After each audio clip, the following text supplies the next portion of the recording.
नमस्कार मंडळी, स्वागत आहे तुमचं माझ्या आजच्या नवीन पॉडकास्टमध्ये। तुम्हा सगळ्यांना बुद्ध पौर्णिमेच्या हार्दिक शुभेच्छा। आजचा आपला विषय आहे वयाने मोठी आणि अकलेने छोटी अशी बाल बुद्धी। पण पॉडकास्ट सुरू करण्यापूर्वी जर तुम्ही माझ्या चॅनलवर नवीन असाल तर माझ्या चॅनलला सबस्क्राईब करून घ्या। सोबतच शेजारी असलेल्या बेल आयकनला प्रेस करा सो दॅट कोणतीच अपडेट तुम्ही मिस करणार नाही। तर मग वाट कसली बघताय, चला सुरू करूया आजच्या आपल्या पॉडकास्टला। तर मंडळी, जसं की गेल्याच आठवड्यात मी या बालबुड्डी काकूंवरती एक पॉडकास्ट केलं होतं आणि तेव्हा मला समजलं होतं की या काकूंचे व्हिडिओ जास्त कोणीच बघत नाही। माझ्यासारखं सगळ्यांनाच ह्या काकू एकदम बोरिंग वाटतात। पण हे जे पकाऊ टॉक्सवाले आहेत ना, यांना असेच लोक आवडतात जे लोकांना फसवतात, देवाचं नाव घेऊन व्ह्यूज वाढवतात, काय पण इकडच्या तिकडच्या चॅनलचे व्हिडिओ बघून स्वतःच्या चॅनलवर ज्ञान देतात, लोकांना शिव्याश्राप देतात, फेक आयडीज बनवून क्रिटिसिझम सहन झाला नाही की रिएक्शन चॅनलवर व्हिडिओज बनवतात किंवा कॉमेंट्स करतात। तर तसंच 2 दिवसापूर्वी या बालबुड्डीची पण स्ट्रगल स्टोरी आली होती पकाऊ टॉक्सवर। खरं तर मला हिचे व्हिडिओ बघावेसे पण वाटत नाही, पण अचानक हिचा पकाऊ टॉक्सचा व्हिडिओ आला म्हणून म्हटलं आता हिचा स्ट्रगल स्टोरीचा व्हिडिओ आलाच आहे तर बघून घेते। कारण मला पण जाणून घ्यायचं होतं की हिच्या अशा वागण्याचं नेमकं कारण तरी काय आहे, ही अशी बालबुड्डी कशी झाली। मग काय, मी व्हिडिओ बघितला आणि मला 1% पण हिच्या स्ट्रगल स्टोरीमध्ये हिचा स्ट्रगल जाणवला नाही। जसं त्या घरकोंबडी मनीश्री काकूंने पकाऊ टॉक्स मध्ये जाऊन वडिलांच्या इज्जतीचे धिंडवडे काढले होते, सिमिलरली या बालबुड्डीने पण तेच केलं। पण ह्या बालबुड्डीचे वडील शिक्षक होते, त्यामुळे मनीश्री काकूंच्या घरी जशी संशय घेऊन मारामारी व्हायची असं सगळ्या थापा तरी ह्या काकूंने मारल्या नाही। पण शेवटी ह्या काकूंने पण वडिलांचा आजार पण रंगवून सांगितलं। आता घरी कोणीही आजारी असलं की तो एक व्यक्तीच नाही तर त्याच्यासोबत राहणाऱ्यांची पण थोडीफार तारांबळ उडते। मला याचा चांगलाच अनुभव आहे, कारण मी पण माझ्या आईचा आजार पण माझ्या कॉलेज टाइम मध्ये पाहिला आहे। प्रत्येकाच्या आयुष्यात अशा दुर्दैवी घटना घडतच असतात। शेवटी आयुष्यात असे हे प्रसंग येतच राहतात आणि अशा प्रसंगामधूनच माणूस खंबीर होतो, प्रत्येक सिच्युएशनला हँडल करायला शिकतो। कोणत्याच प्रसंगाचा एवढा बाऊ करण्याची काहीच गरज नाही आहे आणि त्या सिच्युएशन मध्ये आपण खरं तर आजारी व्यक्ती सोबत राहिला पाहिजे। त्यांचा त्रास कसा कमी करता येईल याच्यासाठी आपण प्रयत्न केले पाहिजे, ना की आपल्याला भीती वाटते म्हणून त्याला एकटं सोडलं पाहिजे। आता मंडळी, या काकूंनी तिथे पकाऊ टॉक्सवर सुरुवात काय केली तर मला यांनी अप्रोच केलं, पण मी काय स्ट्रगल केलं आहे हे मलाच माझं माहिती नव्हतं।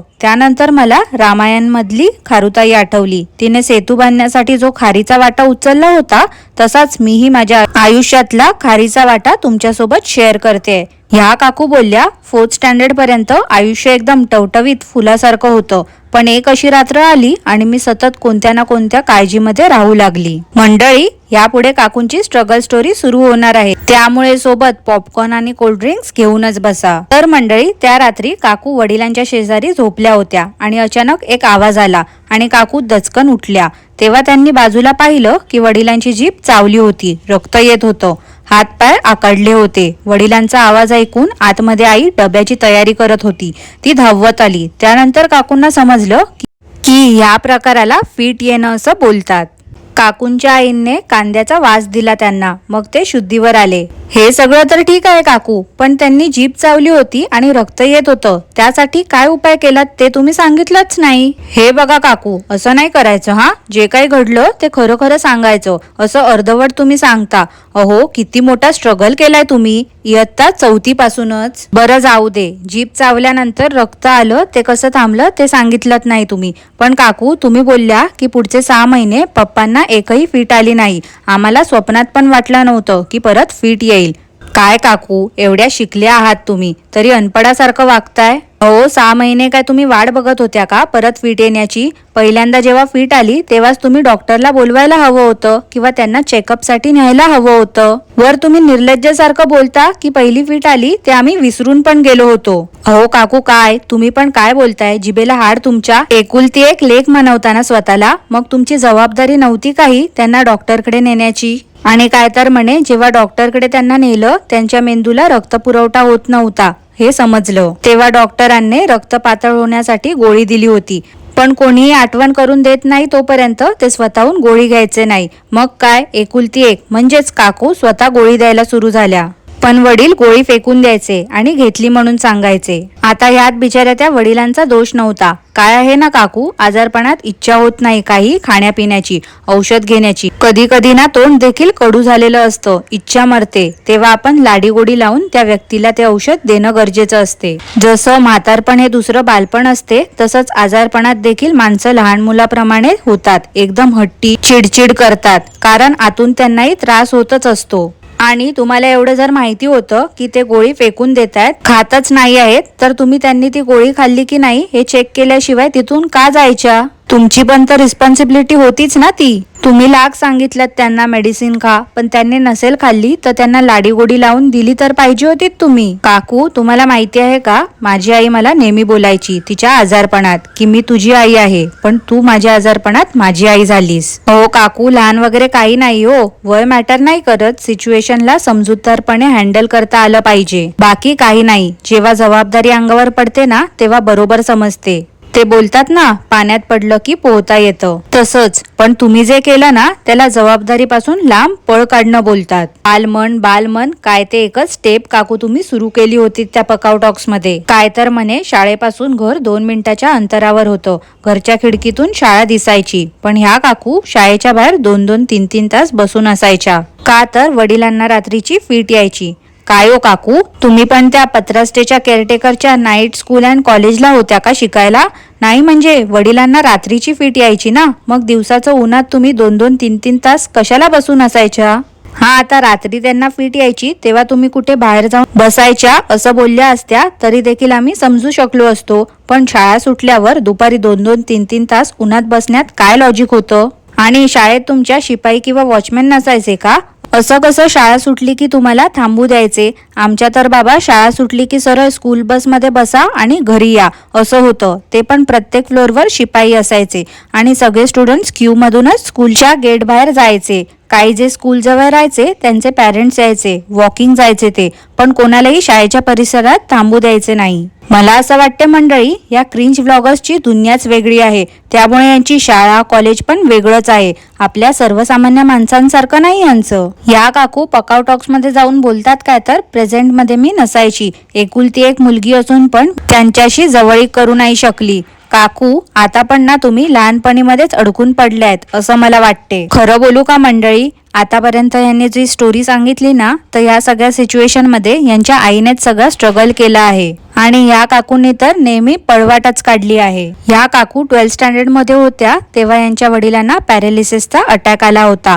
तेव्हा सिरियल बघून काकूंना समजलं होतं की वडिलांना पॅरालिसिसचा अटॅक आला आहे. काय हो काकू, म्हणजे एवढं वर्ष तुम्ही शाळेत गेल्या होत्या तेव्हा सायन्स वगैरे काही वाचलंच नव्हतं का तुम्ही? की अभ्यास केला होतात ना तुम्ही? नाही म्हणजे सिरियल बघितल्यानंतर तुम्हाला समजलं की पॅरालिसिसचा अटॅक कसा येतो. वडिलांच्या आजारपणावर सिंपती गेन करून झाली काकूंची आणि त्यानंतर काकूंनी त्यांचं जे ऍक्सिडेंट झालं होतं त्याबद्दल देखील सांगितलं. आता त्यांच्या ऍक्सिडेंट बद्दल तर गेल्याच पॉडकास्ट मध्ये मी बोलली होती. आता या काकूंचं ऍक्सिडेंट झालं होतं, ह्यात कसला स्ट्रगल आलाय हो मंडळी. उगाच आपल्या ते पकाव टॉक्सने बोलवलंय पकवायला म्हणून पकवतच बसल्या होत्या. ऍक्सिडेंट नंतर काकूंचा जो टेम्पररी गव्हर्नमेंट जॉब होता तो देखील गेला. काय, घरी बसल्या बसल्या काकूंचं वय निघून जात होतं, त्यामुळे काकूंनी लग्न केलं. पण लग्न झाल्यानंतर पण काकूंना सुख अनुभवता आलं नाही. लग्नानंतर हनीमूनला जाण्याच्या काळात काकूंचे मिस्टर क्वारंटाईन झाले होते. का तर काकूंचे सगळे फॅमिली मेंबर्स कोविड पॉझिटिव्ह होते, त्यामुळे त्यांच्या जेवणाची सगळी जबाबदारी काकूंवर पडली होती. नवीन घरात मसाल्याचे डबे कुठे, चहा पावडर साखर कुठे हेही काकूंना माहिती नव्हतं, त्यामुळे हा पण त्यांच्यासाठी स्ट्रगल फेस होता. 1-2 वर्षातच काकूंने गोड बाळाला जन्म दिला आणि मुलाचा बारसा करायचं ठरवलं तेव्हा काकूंचे वडील वारले, त्यामुळे हा पण एक स्ट्रगल पिरियड होता काकूंच्या लाईफ मध्ये. काकूंचा एक जुना चॅनल होता, त्यात 80,000 सबस्क्रायबर्स होते, पण व्ह्यूज येत नव्हते, त्यामुळे काकूंने नवीन चॅनल ओपन केला. आता काय काकूंचे या चॅनलवरचे व्ह्यूज पण कमी झाले की काकू नवीन चॅनल ओपन करतील. हो काकू, असल्या नको त्या उचापत्या करण्यापेक्षा जरा तुमच्याकडे जी कला आहे त्याचा काहीतरी उपयोग करा. शिकवण्याची आवड आहे ना तुम्हाला, तर टीचरसाठी अप्लाय करा. काहीतरी क्रिएटिव्ह करा ना. हे असं स्वतःची पर्सनल लाईफ विकून काय मिळते? त्यात आता तर 70 ते 80% कॉन्टेंट हे तुमचं बाळच आहे. बच्चा दिखाओ पैसे कमाओ स्कीमचा पुरेपूर लाभ उचलताय तुम्ही. तर मंडळी, एवढं सगळं काकूंचं पकवून झालं आणि त्यांची स्ट्रगल स्टोरी तिथेच संपली. पण ह्या काकू यांच्या प्रवासात हे शिकल्या की हेल्थ इज वेल्थ. हे सगळं तर ठीक आहे हो काकू, पण नेमका स्ट्रगल कुठे आहे यात? आता स्ट्रगल म्हणजे काय, तर कठीण परिस्थितीला आपण कशा प्रकारे सामोरे जातो आणि त्या कठीण परिस्थितीमधून कसं आपण वाट काढून पुढे जातो. पण काकू, तुमच्या स्टोरीमधून मला एवढं समजलं आहे की लहानपणापासून तर तुम्ही त्या परिस्थितीपासून पळतच आले आहात. काकू, जनाची नाही निदान मनाची तरी लाज बाळगा हो. आज ते वडील हयात नाही आहेत, पण ते कसे केअरलेस होते. त्यांचं मेडिसिन कसं ते घ्यायचे नाही आणि त्यामुळे हे सगळं झालं. ह्या सगळ्याचा माझ्या बालमनावर परिणाम झाला. मला माझं बालपण जगता आलं नाही हे सांगून तुम्ही सिंपती गेन केली. पण आता काकू, तुम्ही त्या कठीण दुर्दैवी काळात काय खारीचा वाटा उचललात हे तर नेमकं कोडच आहे. तुम्ही स्वतःची रामायणातल्या खारीसोबत तुलना केलीत ना, मग काय केलं तुम्ही हेच नेमकं सांगितलं नाही. नुसतं आपलं असं झालं तसं झालं. आणि तुम्ही हो पकाव टॉक्स वाले, मला तर असं वाटतंय तुम्हाला पण बंद करायचंय तुमचा चॅनल लवकरच. अरे, चांगल्या चांगल्या लोकांना बोलवा कधीतरी. कितीतरी लोक तुम्हाला कॉमेंट करतात की त्या धनगरी जीवन सारख्या चॅनलवाल्यांना बोलवा, पण तुम्ही हे असल्या झिरो स्ट्रगल केलेल्या लोकांना तिथे बोलवता.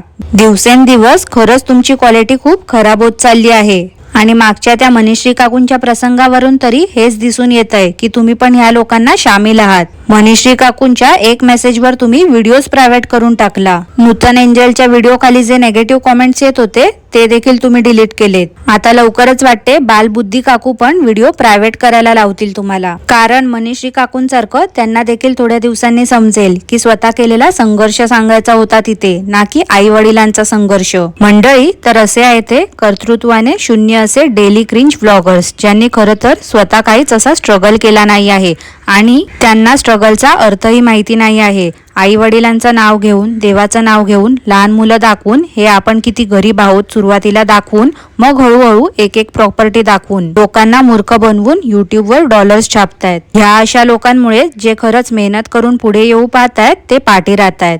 त्यामुळे अशा नको त्या लोकांचे फेक व्हिडिओ समोर आले की काय करायचं हे मी सांगण्याची गरज नाही आहे. माझी मंडळी आहेतच हुशार, ते त्यांचं काम अचूक करतील हे मला माहिती आहे. चला तर मंडळी, आजचं पॉडकास्ट मी इथेच थांबवते. तुम्हाला या बालबुड्डीची पळकुटी स्ट्रगल स्टोरी कशी वाटली ते मला नक्की कॉमेंट करून कळवा. आणि पॉडकास्ट आवडलं असल्यास लाईक करा, शेअर करा, चॅनलला सबस्क्राईब करायला विसरू नका. सोबतच शेजारी असलेल्या बेल आयकनला प्रेस करा सो दॅट कोणतीच अपडेट तुम्ही मिस करणार नाही. धन्यवाद.